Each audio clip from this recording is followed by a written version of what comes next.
Antoniya, you're the next one.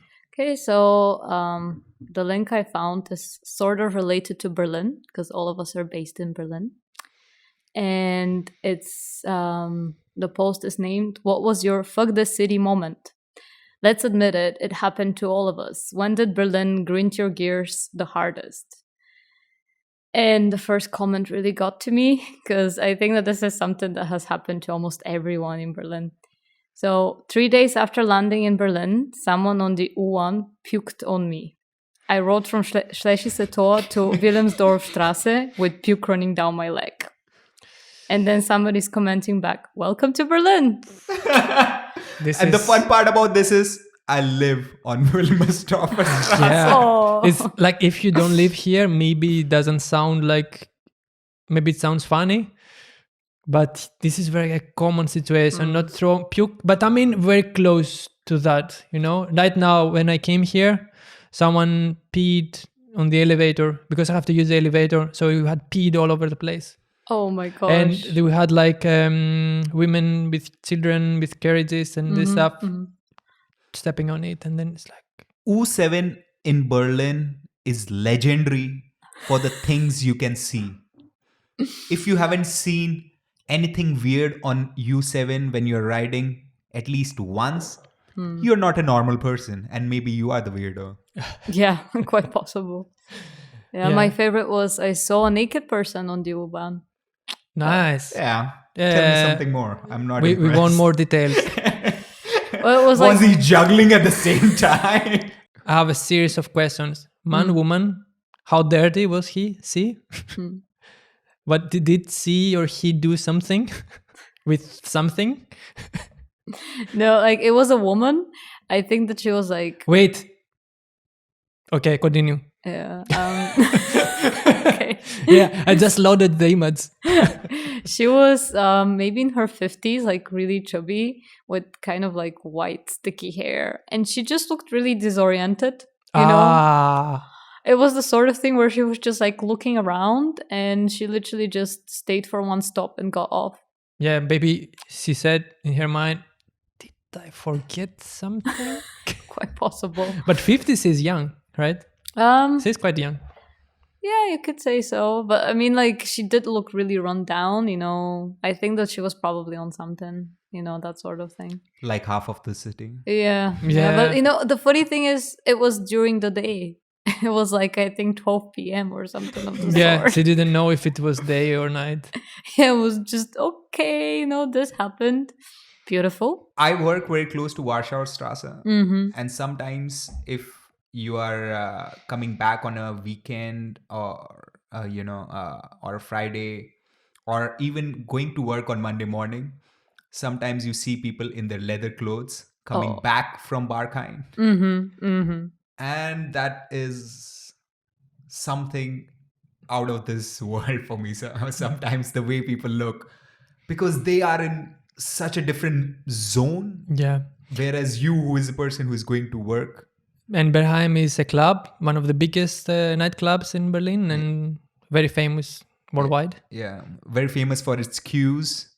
And as soon as you reach there, they ask you like a couple of questions and things like that. Very good for the nerds, actually, because you get to practice your quiz stuff, you know, right there. Like, who is playing? What does he play? Where is he from? Why are you here?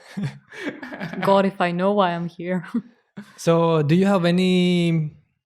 You said your personal, like, do you have any other moment from your experience from Berlin? Tell like me, that? when did Berlin make your life really hard? When you're like, fuck this city.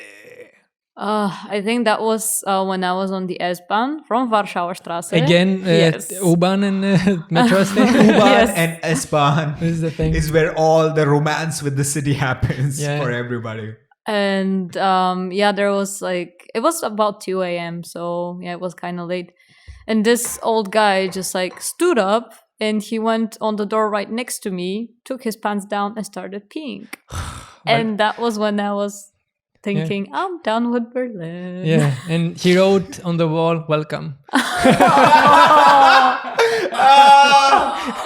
And that's why she stayed, man.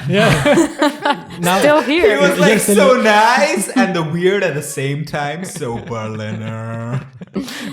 No, Warschauer Straße is like the place. The amount of times people stop me there to ask me if I want drugs is it's just crazy, you know. One time I was actually stopped by the same guy 3 times. You know what should you do next time?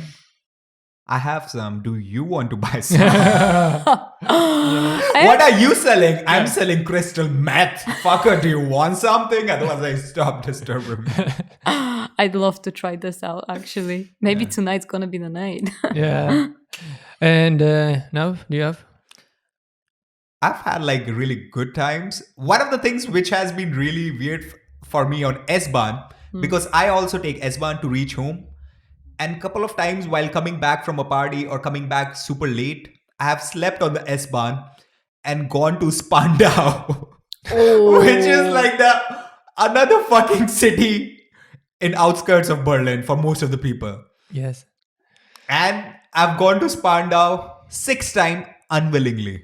Oh my gosh.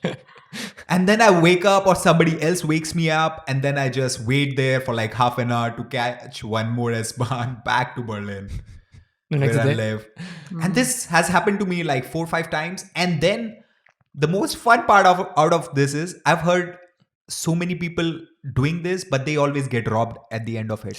Oh. I have never been robbed and I feel so lucky. That's why I love the city. You know, this city has accepted me the way I am. And given me some good time and not robbed me yet. So I'm pretty Still happy. don't. So this project, Late Crow, we plan to do some funny sketches, video, and of course the podcast and many more. Due to the pandemic, this is postponed because we cannot meet to do the recording. But it's the first thing we do at the end of this period. For me, the problem is like, okay, I use I commute a lot. Like almost every day, I use it many hours because of work I do. And I see these kind of things a lot. The worst thing is, the smell. Oh yes, that's The smell from homeless people, drug addicted people, and they sometimes they want to cover this with gasoline and stuff. You know this. They throw gasoline on their clothes so they get high. So they smell like they haven't had a bath. They smell piss and shit and also gasoline I've at the had same this time. experience Yeah, once or twice. this is- Like when they walk around with their glass on the train Yeah. and like when they smell in the way you're describing. I've smelled that. You smell it and then it scratches your nose and it doesn't go away, you know? But I also remember you posting, I think it was on Facebook, that you were on the S-Bahn or the U-Bahn, I think, and somebody puked against the window. Yes. That was beautiful. Yeah, but I Okay, did- guys. sometimes it doesn't, it's not like, sometimes it's like it's a performance and then I say I like this thing, you know? Because when someone pukes, it doesn't smell instantly, right? So I instantly left. But if someone, sometimes like you were sleeping, many times homeless, right now that it's cold, they sleep inside the train. So slowly, the smell is really slow. Yeah. And then slowly covers the whole train wagon, and then it sticks to the walls. So you touch something with the poles to hold yourself, and then your hands smell also. Yes. Yeah. So this is like, Okay. this is when I think, okay, what am I doing here? Have any of you puked inside any train or any sort of transportation before? No, but I think you did. Of course. That's why I'm asking this. Yes. But it was very gracious way of puking, you know. Where Like- was it? Trying I was to open the window. No. I was in the train. Yeah. I was in the train. I was super drunk. I was coming back from a party. And somehow, as soon as like I felt it, I turned. I was sitting right next to the window. and window was like packed. You can't open that window. So, Oh my gosh.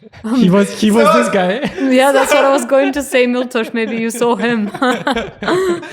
so what I did was, there is a space between the seat and the window. Which is like There is this edge, 1 inch. like 1 inch of it. And somehow I puked inside that. And I had a tissue in my pocket, so took it out, graciously cleaned my mouth, got up from that seat, went and sat somewhere else. And I felt so horrible about that because I didn't know what to do, because there was no other place to puke. There was no dustbin, there was no polythene, there was nothing. I couldn't do anything about it. So I just felt sad and I left. Well, I also have a confession to make. Okay. I haven't puked in the public transport in Berlin, but I managed to puke right next to the Berlin Wall.